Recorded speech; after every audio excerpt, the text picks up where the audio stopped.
Selamat datang di podcast Pendidikan Al-Karim, The Best Education for the Best Generation. Assalamualaikum warahmatullahi wabarakatuh. Selamat datang di podcast Pendidikan Al-Karim, The Best Education for the Best Generation.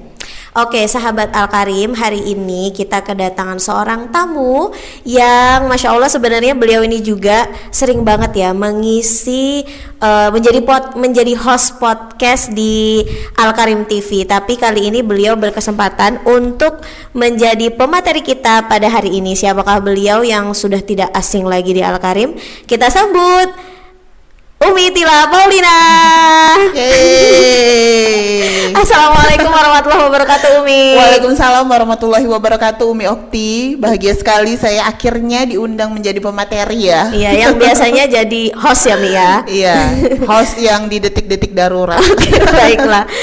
Oke, Umi Tila, hari ini kan mungkin ya sahabat-sahabat Al-Karim itu memang baik ayah, bunda, murid ataupun teman-teman yang lainnya tuh udah tahu lah ya Umi Tila ini siapa. Tapi kan belum tahu nih sebenarnya Umi Tila itu sekolahnya di mana, riwayat pendidikannya di mana, rumahnya di mana, aslinya dari mana gitu. Nah, jadi sebelum kita nanti masuk ke materi inti kita hari ini, yaitu apa nanti kita lihat ya. Nah, Umi Okti pengen Umi Tila memperkenalkan diri Umi Tila terlebih dahulu, kemudian profil singkat lah ya Mia, kemudian pelatihan-pelatihan mungkin yang pernah diikuti sehingga Umi Tila sampai pada posisi hari ini. Wah, Masya Allah ya, Umi Okti ya. Terima kasih banyak pertanyaannya ya. Halo sahabat Al-Karim semua. Nama saya Umi Tila Paulina. Kalau asli saya Umi Okti, saya itu adalah anak singkong. Anak singkong ya? Ya, karena di asli rumah saya itu di Lampung Tengah, tepatnya di Desa Gaya Baru, Kecamatan Seputi, Surabaya gitu ya. Di sana saya mulai lahir sampai dengan SMP, saya mengenyam pendidikan di sana, terlahir dari sebuah keluarga yang sangat banyak memberikan value kehidupan kepada saya. Kemudian SMA saya di Metro dan S1-nya saya melanjutkan pendidikan alhamdulillah di Unila di pendidikan sejarah FKIP. Kemudian di program magisternya saya lulusan dari S2 Manajemen Pendidikan di UIN Raden Intan Lampung gitu. Oke, Masya Allah. Ya, kalau tadi ditanya memulai karir sampai hari ini diamanahkan bagian, kalau ini hanya sebuah jabatan ya, tapi sebenarnya Umi Tila juga mengerjakan berbagai hal gitu. Saya di Direktur Sekolah Alam Al-Karim, kemudian sebelumnya juga diamanahkan sebagai guru, admin, kepala sekolah juga pernah, paling lama sebenarnya jabatan kepala sekolah gitu. Di usia 21 tahun pada saat beberapa tahun yang lalu itu saya diangkat sebagai kepala sekolah di Sekolah Alam Al-Karim. Bisa mencapai posisi ini pastinya karena dukungan dari orang tua, doa dari orang tua, kemudian ridho Allah, dukungan dan kepercayaan dari seluruh tim Sekolah Alam Al-Karim yang pastinya adalah founder dari Sekolah Alam, dan pastinya kerja keras serta mimpi gitu ya. Jadi tidak ada sesuatu yang instan yang bisa kita dapatkan tanpa kita bekerja keras dengan penuh keikhlasan, berharap hanya pada ridho Allah. Setelah itu ya jalannya dimudahkan gitu. Jadi bisa mencapai di titik ini itu sekitar 9 tahun lamanya. Jadi saya iya itu dimulai sama, ini angkatan sama ya Umi Okti, jaraknya hanya 1 tahun. Kita mulai dari guru bimbel ya, kemudian saya naik ke SD, jadi guru SD sekaligus jadi admin di situ. Masih ngerasain nyebar brosur ke sana sini, keringat, di teriknya matahari, ke pasar, nyebar brosur ke perumahan-perumahan gitu. Semuanya dilalui bersama tim, termasuk juga Umi Okti gitu. Jadi tidak serta-merta kita bisa mencapai sesuatu itu dengan hanya meminta, berdoa saja, tapi juga ikhtiar dan kerja keras Oke, Gitu. Masya Allah. Nah itu ya teman-teman. Jadi ternyata Umi Tila ini tidak serta-merta masuk kemudian ujuk-ujuk gitu ya. Jadi direktur itu enggak. Iya. Tapi Umi Tila itu pernah menjadi admin, menjadi guru bimbel gitu ya. Kemudian kepala sekolah. Jabatan terlama beliau dan kemudian baru menjadi direktur sekolah alam dan itu kan dimulai dari SD Alam Al-Karim berdiri ya Mi ya. Betul. Jadi mulai sebar brosur ya Mi di Sabtu Ahad gitu. Jadi Masya Allah ya teman-teman. Jadi kata beliau untuk mencapai sebuah posisi tidak ada yang instan, tidak ada yang tiba-tiba, semuanya berproses dan harus diiringi dengan doa, kerja keras dan juga keikhlasan. Betul. Oke, terima kasih Umi Tila, Masya Allah. Sama-sama Umi. Nah, lanjut nih Mi, untuk sepanjang karir Umi Tila di Sekolah Alam Al-Karim, tentunya kan kalau yang Umi waktu tahu ya, Sekolah Alam Al-Karim itu tidak membiarkan gurunya itu tumbuh begitu saja ya Mi ya. Ya, tapi Sekolah Alam Al-Karim itu membuat gurunya itu berkembang seperti anak didiknya sesuai dengan bakat dan kemampuannya. Dan membekali guru-gurunya itu dengan berbagai ilmu yang akan membuat gurunya itu semakin berkafaah dan insya Allah semakin baik dalam proses belajar mengajar. Nah, kalau untuk Umi Tila sendiri nih, pelatihan-pelatihan apa sih yang pernah diikuti sampai dengan hari ini gitu? Ya, jadi saya mungkin sebelum ke pelatihan-pelatihan itu Umi, saya sangat berterima kasih gitu karena Sekolah Alam Al-Karim memberikan saya ruang untuk menemukan jati diri saya gitu.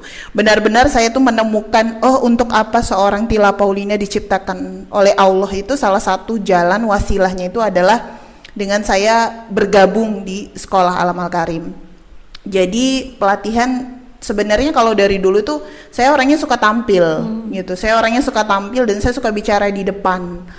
Kemudian di Sekolah Alam, qadarullahnya saya diberikan ruang untuk menjadi seorang kepala sekolah, pastinya harus tampil gitu ya.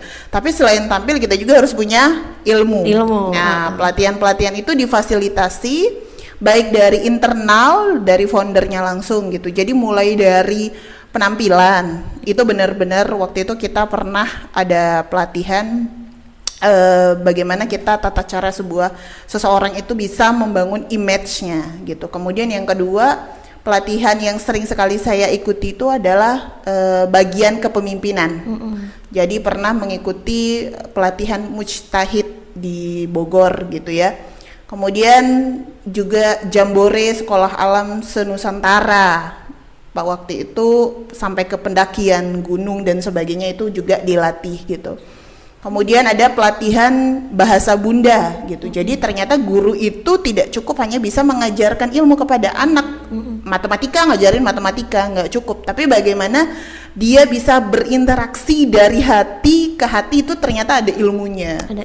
Gitu. Kemudian pastinya pelatihan kurikulum yang dikemas, kebanyakan saya mengikuti pelatihan itu dari jaringan Sekolah Alam Nusantara. Kemudian pelatihan talent mapping, jadi santri talent mapping yang bisa kemudian saya belajar bagaimana memetakan bakat dari anak-anak gitu. Terus juga ada pelatihan rapot portofolio gitu. Jadi segala sesuatu yang dikeluarkan di Sekolah Alam Al-Karim pastinya gurunya, pimpinannya juga belajar ya Umi Okti. Jadi nggak asal-asal kita buat, tapi kita juga cari ilmunya. Kemudian juga apalagi ya banyak banget ya sampai lupa gitu. Tapi ya intinya pelatihan-pelatihan itu untuk membangun kesadaran kita, keilmuan kita bagaimana menjadi pendidik. Kalau saya lebih sukanya sebenarnya disebutnya sebagai guru di Sekolah Alam gitu, atau fasilitator, karena benar-benar kita bisa menerapkan semua pelatihan yang kita ikuti itu ketika kita berinteraksi langsung kepada murid, orang tua, partner kerja, dan semua orang yang berhubungan dengan pendidikan gitu. Oke, nah Masya Allah teman-teman itu ya. Jadi berbagai macam pelatihan yang sudah Umi Tila ikuti itu tidak lepas dari seperti yang Umi Okti katakan tadi, keinginan Sekolah Alam Al-Karim untuk mengembangkan keilmuan dari gurunya. Jadi ketika mengajar matematika, nggak hanya matematika saja yang disampaikan, tapi bagaimana mengemas bahasa itu sehingga mudah diterima anak-anak, Iya. ya Mi ya. Kemudian menjalin interaksi dengan anak-anak, dengan orang tua, dengan guru dan lain-lain. Betul. Oke, nah Umi, sebelum kita masuk ke materi nih, Umi Okti mau tanya, kan tadi Umi Tila posisinya jabatan dunianya ya kalau kata Umi Tila ya, nah, itu adalah sebagai Direktur Sekolah Alam Al-Karim Lampung. Nah, selain itu nih Mi, kesibukannya tuh kira-kira seperti apa sih kalau sebagai seorang direktur itu Mi? Ya, kalau mungkin Umi Okti lebih paham juga tugas saya ya. Sebenarnya kalau di di bagian direktur itu kita lebih banyak memanage, mengatur bagian kepala-kepala di setiap divisi. Dalam hal ini kan setiap divisi ada kepala sekolah, ada wakilnya, ada bagian manajemen humas dan lain-lain gitu. Jadi pastinya membuat grand design, baik itu dari 5 tahun sampai kepada 1 tahun, 6 bulan, dan ada program jangka pendek, jangka panjang dan sebagainya, itu didesain bersama tim kepala sekolah. Nah, untuk harian-hariannya itu pastinya kita memastikan segala program-program itu terstandarisasi. Jadi program-program yang keluar dari Sekolah Alam Al-Karim ini melalui garis koordinasi yayasan, direktur, sampai kepada kepala sekolah dan tim di manajemen, ke guru dan staff gitu. Jadi Umi Tila itu memanage bagaimana setiap program itu terstandarisasi sehingga tidak ada perbedaan antara setiap divisi. Kalau programnya beda itu ya, tapi kalau standarnya berbeda itu tidak diperbolehkan, karena kita harus satu suara, satu tujuan, karena kita punya satu misi yang sama di semua divisi gitu Umi Okti. Jadi sibuknya ya kesana sini, kantornya nggak tetap gitu. Kemudian yang kedua juga tugasnya melakukan pembinaan terhadap fasilitator, melihat prestasi juga kalau ada yang dievaluasi, mau monitoring juga anak-anak gitu. Jadi saya jarang banget stay di kantor gitu, saya lebih banyak ke lapangan, karena buat saya laporan itu memang sangat penting tertulis, tapi yang paling penting adalah kita memastikan di lapangan itu sesuai dengan data gitu. Maka kami juga melakukan pembinaan kepada guru, manajemen, setelah itu kepada tidak kalah penting adalah orang tua yang merasakan langsung pendidikan ini bagaimana perkembangan dari putra-putrinya gitu Umi Okti. Oke, jadi itu teman-teman kesibukannya ya dari Umi Tila sebagai seorang direktur di Sekolah Alam Al-Karim Lampung. Ya, betul. Oke, nah tadi teman-teman kalau menyimak ya, di antara salah satu pelatihan yang pernah Umi Tila ikuti itu ada pelatihan namanya Bahasa Bunda. Nah, hari ini kita akan membahas tentang materi tersebut, yaitu Bahasa Bunda atau Bahasa Cinta. Nah, Umi Tila yang udah pernah pelatihan langsung sama founder, owner atau apa nih, pencipta, maestro ya, maestro dari si Bahasa Bunda ini. Sebenarnya Bahasa Bunda atau Bahasa Cinta itu apa sih, Mi? Iya. Jadi bahasa cinta sebenarnya Umi Tila cerita sedikit, ini kan ada orang-orang yang maestro, guru kita yang mengembangkan. Saya juga di kesempatan ini mengucapkan terima kasih kepada guru-guru kita, ada Bu Septri, ada ya Renaldi, ada Ustadz Bendri yang menjadi bagian beliau-beliau yang mengembangkan dan menciarkan ini sehingga kami murid-muridnya termasuk kita juga belajar di sini gitu. Jadi bahasa cinta ini adalah cara sebenarnya seseorang untuk mengekspresikan rasa cintanya kepada orang lain. Karena dalam setiap manusia, saya akan spesifiknya kepada anak-anak ya, itu punya tangki cinta di dalam dirinya. Nah, nanti pasti ada pertanyaan lagi gitu, tangki cinta itu apa? Gitu. Jadi setiap kita itu punya tangki cinta yang seyogyanya jangan sampai salah orang yang mengisi, khususnya untuk anak-anak. Karena tangki cinta terbaik itu harus diisi orang terdekat yang tahu untuk mentreatment anaknya, gitu. Oke, jadi itu tadi teman-teman, Bahasa Bunda, Bahasa Cinta atau Bahasa Cinta ya kita sebutnya adalah cara seseorang untuk mengungkapkan cintanya, terutama kalau di sini kita adalah anak-anak. Nah, setiap orang, bahkan setiap anak-anak itu punya tangki cintanya masing-masing. Nah, tanya lagi Mi, tangki cinta itu apa? Ya, tangki cinta itu adalah bentuk rasa yang dimiliki oleh setiap orang. Sebenarnya kalau bahasa cinta itu banyak, Umi Okti, bisa dari istri ke suami, suami ke istri, itu juga penting gitu ya. Karena kalau tangki cinta suami istrinya nggak penuh juga, bagaimana dia mengungkapkan sebagai orang tua kepada anaknya. Nah, tangki cinta itu sebuah rasa yang dimiliki setiap insan manusia yang seyogyanya harus diisi. Kalau tangki cinta ini kosong, tidak bisa, maka pasti kalau kita bahasakan kepada kendaraan itu akan mogok, rusak, hancur. Dan jangan sampai mogok, hancur ini tangki cintanya itu rusak. Bahayanya kalau tangki cinta anak ini kosong, hilang, yang seyogyanya harus diisi oleh orang terdekat siapa? Orang tua. Orang tua. Dia akan mencari untuk orang lain yang mengisinya. Nanti ada contoh-contohnya tangki cinta itu apa aja, bahasa cinta yang bisa dilakukan itu apa saja gitu, Mi. Jadi sebuah rasa yang ada pada diri manusia yang tidak bisa dijelaskan ya, tapi bisa dirasakan, akhirnya menjadi akhlak yang munculnya nanti. Perilaku seseorang itu berdasarkan salah satunya adalah tangki cintanya yang terisi. Tuh, Masya Allah, menarik sekali ya teman-teman ya. Yang belum pernah dapat materi bahasa Bunda, bahasa cinta nih harus simak baik-baik nih ya. Terutama buat guru sama orang tua, karena ini penting banget untuk mendidik anak-anak gitu.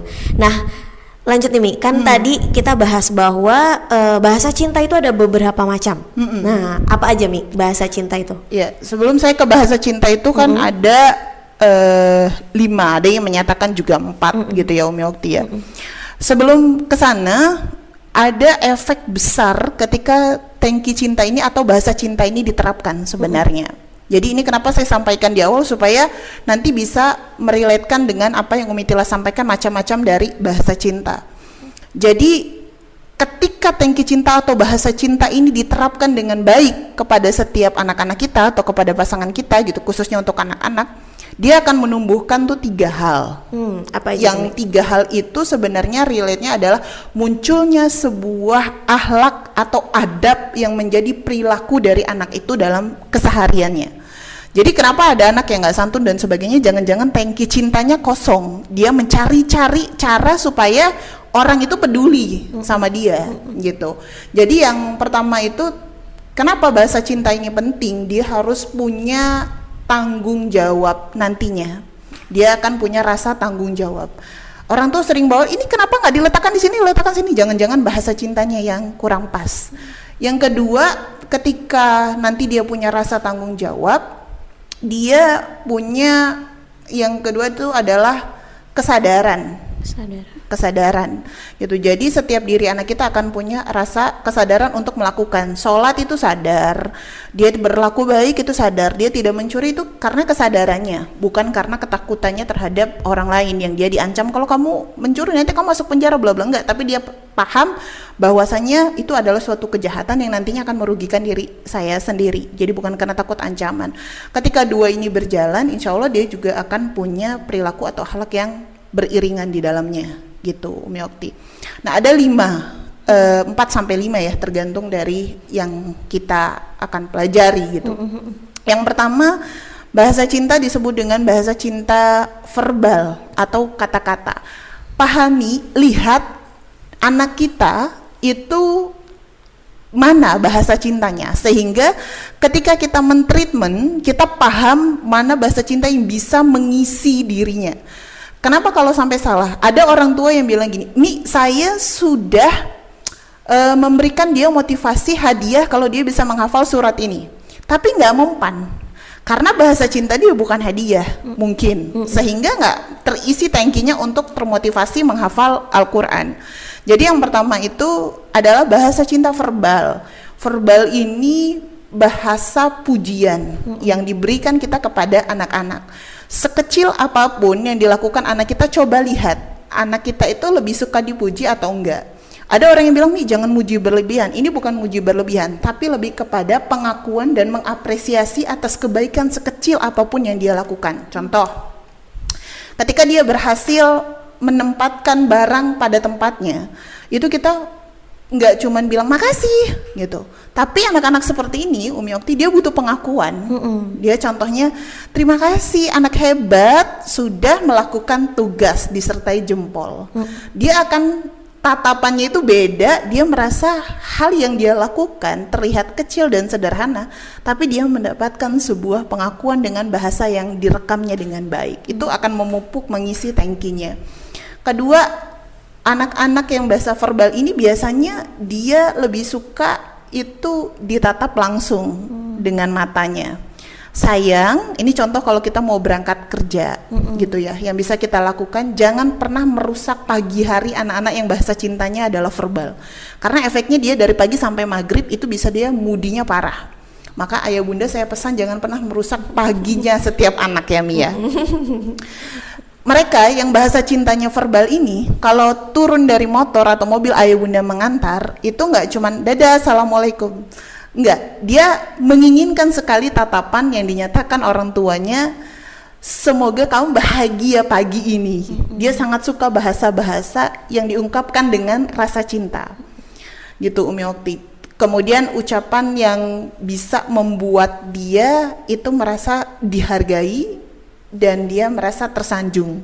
Intinya sih seperti kalau orang tuh bilang ya suka digombalin. Suka digombalin ya. Ya, bahasa gaul kita ya. Itu maka good job itu cukup nggak Mi? Nggak cukup untuk anak bahasa verbal. Maka kalau kita jadi guru, kita harus detail melihat anak mana nih, anak-anak yang memang sukanya diapresiasi dengan bahasa gombalan. Bukan gombalan itu bohong ya, memang itu murni dari hati kita. Itu yang verbal nih. Baru satu nih. Baru satu udah 5 menit, 10 menit. Panjang ya. Oke, Ya. lanjut Mi. Ya, yang kedua itu adalah bahasa cinta sentuhan. Sentuhan ini anak-anak ini nggak terlalu suka digombalin. Kalau ayah bunda perhatikan atau guru-guru di rumah perhatikan, anak-anak bahasa cinta sentuhan ini sebenarnya dia cukup ditepuk pundaknya dan kita tidak perlu banyak bicara, dia akan merasa kehadiran kita bahwa kita mendukung dia. Biasanya anak seperti ini suka dielus kepalanya, kemudian sering dibisiki saja secara singkat di sini, dan dia tidak terlalu suka banyak kalimat-kalimat yang keluar.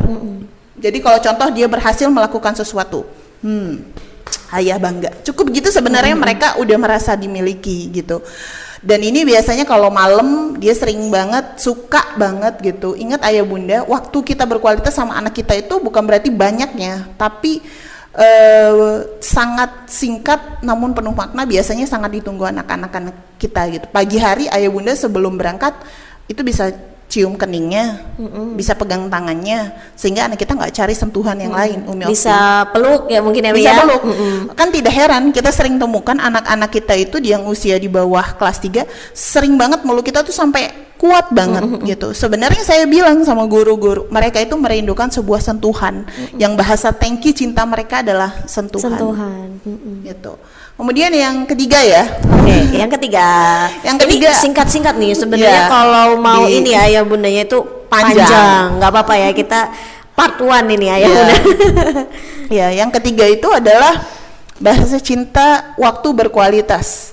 Ada anak-anak, saya kalau bilang di guru-guru atau kita tim sekolah alam menerapkannya, anak-anak itu nggak terlalu suka dipuji secara klasikal, nggak suka juga disentuh, tapi dia suka kalau dia ditarik dari kelas itu, istilahnya dibawa keluar, kemudian diajak ngobrol face to face, ditanyain tadi apa aktivitasnya, intinya gurunya meluangkan waktu spesial untuk dia.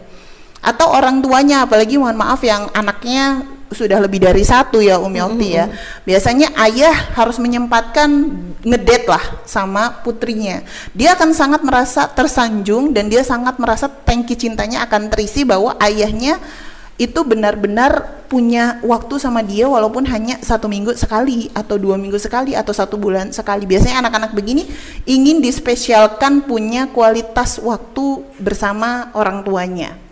Maka tidak heran gitu kalau para remaja yang bahasa cintanya adalah waktu berkualitas lebih milih jalan sama temennya, karena mungkin orang terdekatnya itu tidak punya waktu untuk ngajak dia ngedate bareng gitu. Kemudian yang keempat adalah bahasa cinta pelayanan.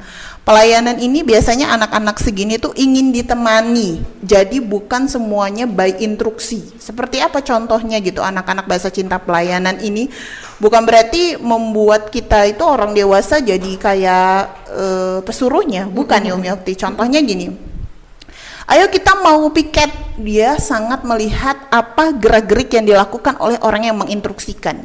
Jadi kalau dia cuma sekedar bicara, menurut dia itu bukan mengisi kebahagiaan dia. Tapi kalau kita, ini contohnya saja ya, kalau yang dilakukan di rumah atau bisa dilakukan di sekolah gitu, kita membuat pisang goreng tuh, kita mau dia belajar buat pisang goreng gitu. Tapi kita bilang, Kak, ini ada pisang, ada ini, coba yuk kita buat, Umi pengen buatin untuk kakak.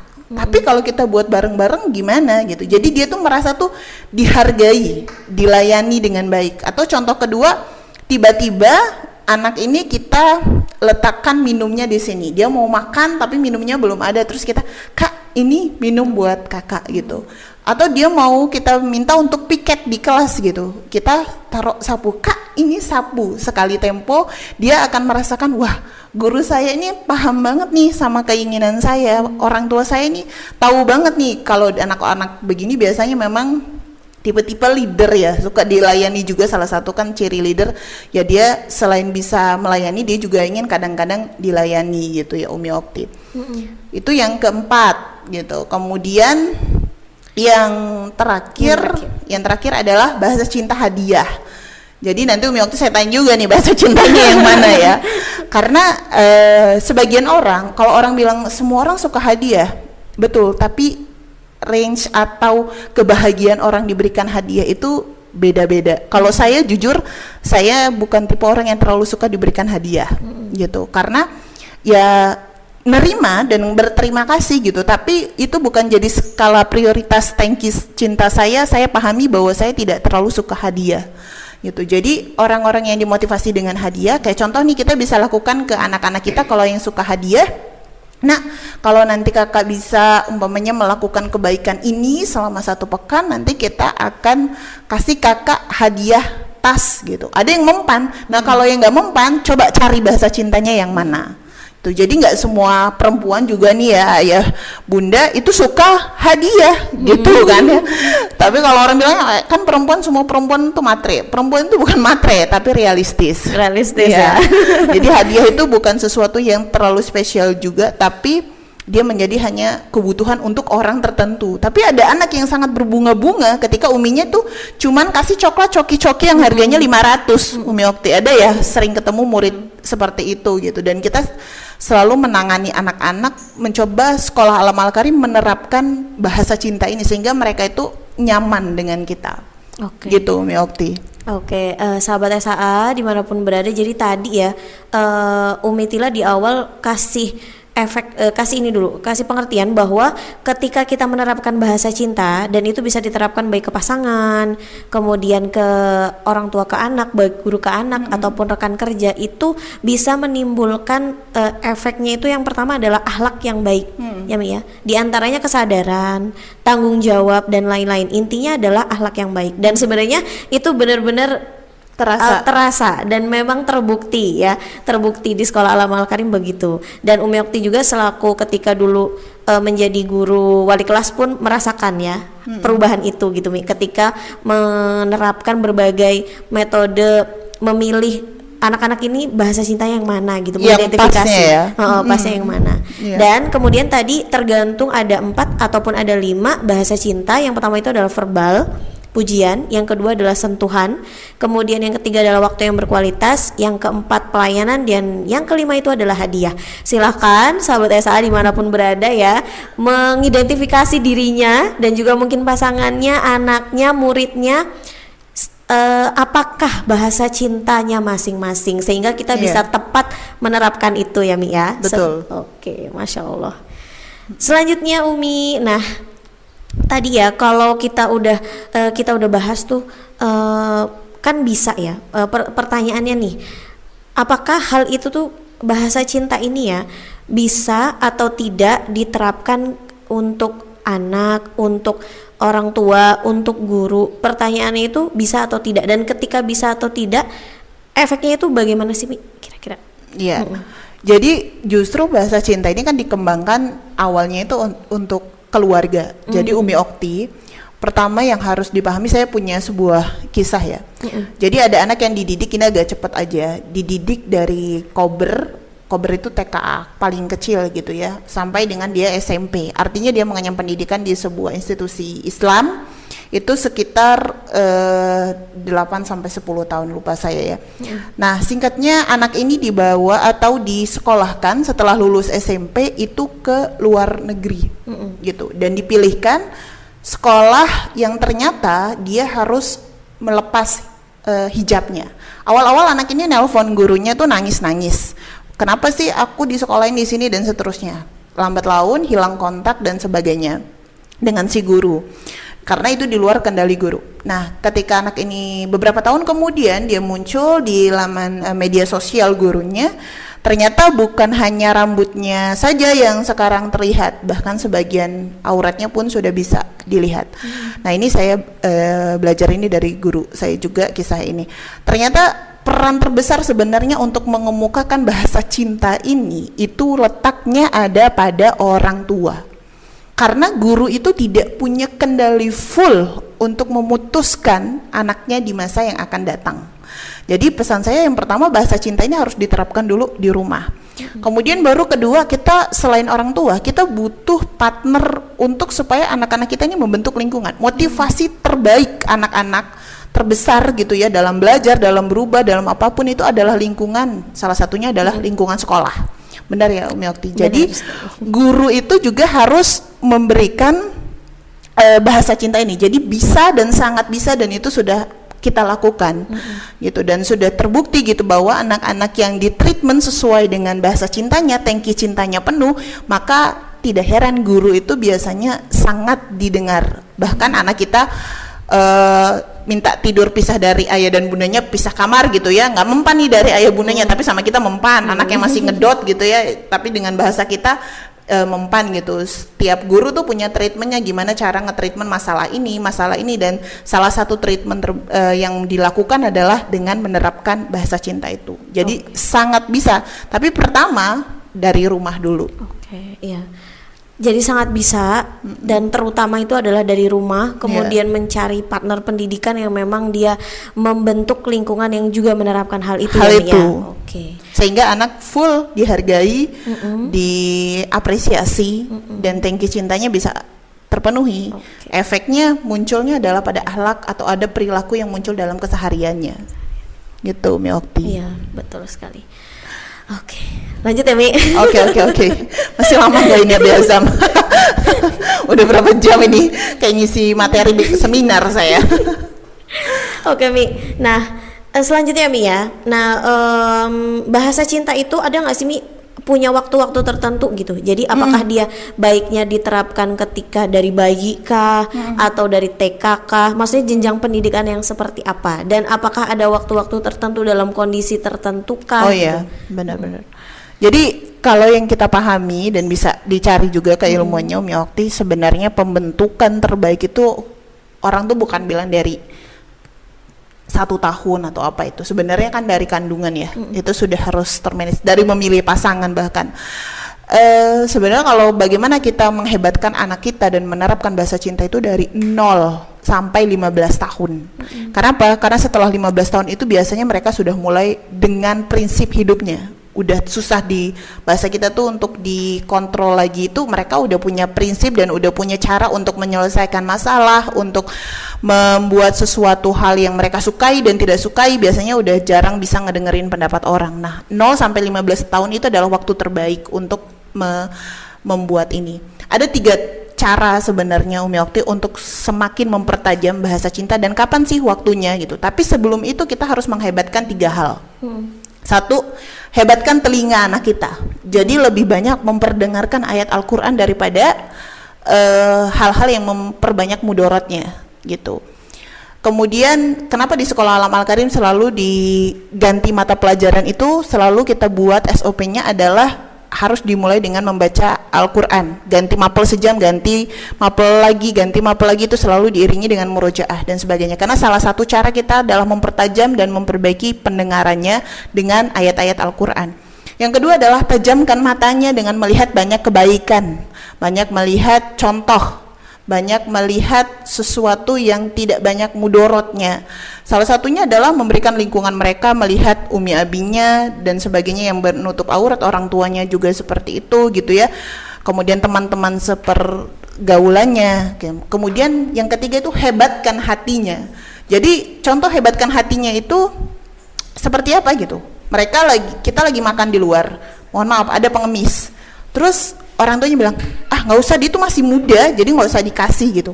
Harusnya kita nggak menajamkan hatinya begitu, karena itu empatinya akan mati dan tidak terbangun, sehingga menerapkan bahasa cinta pun sama orang dia akan susah gitu, karena dia tidak dihebatkan dulu hatinya. Jadi hebatkan hatinya itu adalah mempertajam empatinya. Jadi dia ngerasa kalau kita nggak mau ngasih, ya kita nggak usah banyak omong sama mereka, karena mereka itu adalah contoh terbaik. Jadi kita cukup katakan no, nanti anaknya akan bilang, Kak, kalau yang seperti ini kita bisa kasih seperti ini gitu. Jadi kita banyak mengajarkan. Jadi 3, hebatkan telinganya, hebatkan matanya, dan hebatkan hatinya. Sesuatu yang disampaikan dari hati tidak akan pernah ada kata mati gitu. Nah, waktu terbaik itu diterapkan setiap hari, Umi Okti. Setiap hari kita bisa terapkan bahasa cinta 5 ini sama anak yang sama kok gitu. Jadi nggak harus saya mentang-mentang Umi Okti bahasa cintanya adalah verbal, kemudian saya cuma nerapin bahasa verbal aja sama Umi Okti, enggak. Tapi mungkin lebih banyaknya saya bahasa verbalnya, karena Umi Okti nggak terlalu suka hadiah, tapi sekali tempo mau dikasih itu boleh. Contohnya gimana bisa diterapkan setiap hari? Berkata yang baik atau lebih baik diam itu sebenarnya adalah bahasa cinta verbal gitu. Jadi semua hal itu sudah Rasulullah contohkan, sudah diperlihatkan dalam kehidupan sehari-hari beliau gitu. Bahkan memberi hadiah tahadu tahabu, kemudian menjaga lisan kita berkata yang baik, kemudian kan ada sebuah kisah, ya Rasulullah aku mencintainya gitu. Kemudian Rasulullah bilang, ya sampaikanlah kepadanya gitu ya. Jadi Umi Okti itu bisa kita lakukan, aplikasikan sehari-hari. Tinggal kita berikan porsi terbanyaknya, berarti yang sesuai dengan tangki cintanya. Gitu. Sehingga dia tidak haus akan pengakuan cinta dari orang lain. Dari orang lain, betul. Ya, efeknya juga Umi Okti kalau untuk anak-anak remaja yang tadi Umi bilang kan, kenapa sih sampai dengan 15 tahun? Supaya mereka tidak jatuh cinta dan diisi tangki cintanya pada orang yang bukan muhrimnya gitu bahasanya ya, bukan mahramnya. Tapi dia sudah mendapatkan itu dari orang tuanya, dari gurunya. Anak perempuan akan menjadikan sosok ayahnya adalah cinta pertamanya. Itu yang sering dilewatkan gitu. Kemudian anak laki-laki akan melihat sebuah contoh teladan lisan yang baik dari ibunya, perilaku yang baik dari ibunya gitu. Ketika dia melihat ibunya membentak-bentak mbak yang kerja di rumah, maka bisa jadi dia akan melakukan hal yang sama gitu. Jadi jangan sampai kita ngisi tangki cinta mereka terus, tapi kita juga nggak ngasih teladan untuk mereka, contoh menunjuk orang, kemudian mencemooh orang, menghina orang di depan mereka. Maka kita tidak menghebatkan tadi hatinya, perilakunya, telinganya gitu. Oke, terima kasih Umi Tila. Jadi tadi ya teman-teman, bahasa cinta itu bisa diterapkan dari umur, bahkan dari dalam kandungan, kemudian diterapkan di mana saja dan tidak harus memilih salah satunya, tapi kita bisa kasih 5-5-nya, hanya ada yang paling dominan gitu ya teman-teman ya. Nah, oke. Satu lagi ya, boleh. Satu lagi ya. Mau ada pertanyaan apa dari orang belakang layar?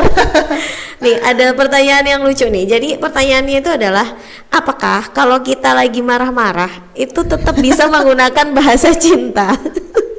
Lucu ya. Ini siapa yang buat ini? Kayaknya Umi Tila ya ini. Ya. Apakah kita lagi marah-marah itu bisa menerapkan bahasa cinta? Sebenarnya gini Umi Okti, nggak ada suatu kemarahan itu yang membawa kebaikan. Iya benar. Ini mengingatkan saya ya. Jadi tidak ada kemarahan itu yang bisa membuat suatu kebaikan. Nah, kalau pilihannya gini sih, semakin tinggi atau semakin dewasanya seseorang itu biasanya ya kalau marah dia lebih baik diam dan pergi gitu ya. Nah, apakah bisa diterapkan ketika kita lagi marah tuh sama anak? Bedakan kalau sama murid kita itu marah sama tegas.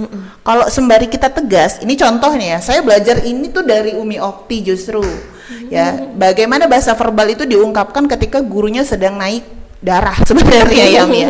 Ini contoh seperti yang dilakukan oleh salah satu ibu dari Imam Masjid Nabawi yang sudah isi Umi Okti ya, Imam Masjidil Haram, yang disumpahi ibunya ketika dia membuat sesuatu, kemudian beliau mengatakan Semoga kamu akan menjadi imam Masjidil Haram gitu ya.